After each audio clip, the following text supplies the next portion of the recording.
Bidi-boom, bidi-bidi-badi-boom. Դուք էլ ունեք այն զգացողությունը, որ Նոլանը, Տարանտինոն ու Կուբրիկը ունեն գերբնական կարողություններ եւ կարողանում են ստեղծել պատմություններ, որոնք պայթեցնում են մեր ուղեղը։ Օրինակ, երբ նայում ես Inception-ը կամ Pulp Fiction-ը, թվում է թե նորմալ մարդը նման բան ուղղակի մտածել չէր կարող։ Բայց ամենահետաքրքիրը այն է, որ եթե սկսես ուսումնասիրել մեծ ռեժիսորներին, կտեսնես, որ նրանցից շատերը չեն նստել ու սպասել, մինչև հանճարը գաղափարը ընկնի նրանց գլխին։ Իրականում ամեն ինչ շատ ավելի հետաքրքիր է։ Օրինակ, Տարկովսկին կարծում էր, որ արվեստագետի գլխավոր գործիքը ոչ թե նրա երևակայությունն է, այլ նրա հիշողությունները։ Հիմա պատկերացրեք, աշխարհի ամենաառեղծվածային ռեժիսորներից մեկն ասում է, որ իր գաղտնի զենքը մանկության հիշողություններն են։ Մի տեսակ բարձ պատասխան չէ, բայց նաև շատ հետաքրքիր։ Հայլի ֆիլմը գրեթե ամբողջությամբ կառուցված էր նրա կյանքի, երազների, վախերի ու հիշողությունների վրա։ Նա չէր նստում ու մտածում, ինչպես գրեմ աշխարհի ամենաօրիգինալ պատմությունը, այլ փորձում էր հասկանալ ինքն իրեն։ Եվ գուցե հենց այստեղ է առաջին կարևոր միտքը։ Միգուցե արվեստը սկսվում է ոչ թե հորինելուց, այլ նկատելուց,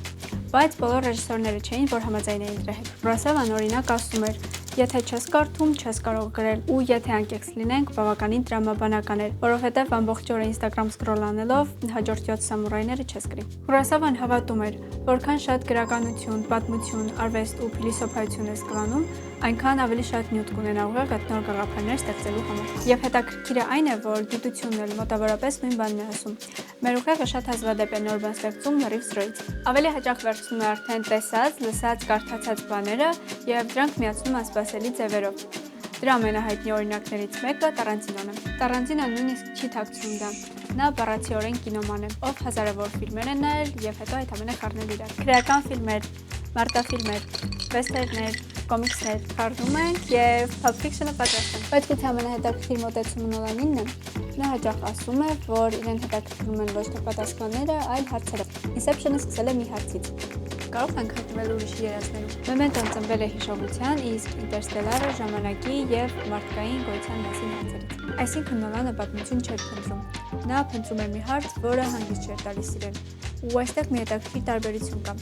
Շատ սկսնակ հեղինակներ փորձում են գտնել պատմություն, իսկ մեծ հեղինակները հաճախ փորձում են գտնել խնդիր։ Մի բան, որը չեն հասկանում, մի հարց, որը վախեցնում է, մի գաղափար, որը չի թողնում քնել։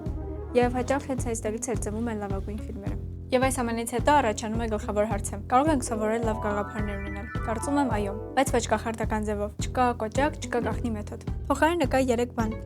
ապրել, որովհետև իրական կյանք ավելի հետաքրքիր է, քան ցանկացած սցենար։ Սնուցել ուղեղը, կարդալ, դիտել, հետաքրքրվել եւ ամենակարևորը հարցեր տալ։ Ոչ թե ինչ պատմություն գրեմ, այլ ինչն է ինձ ամենաշատը հետաքրքրում, ինչից եմ վախենում, ինչ չեմ հասկանում եւ ինչ կլիներ եթե։ Որովհետև հենց այդ հարցերի մեջ են թաքնված լավագույն գաղափարները։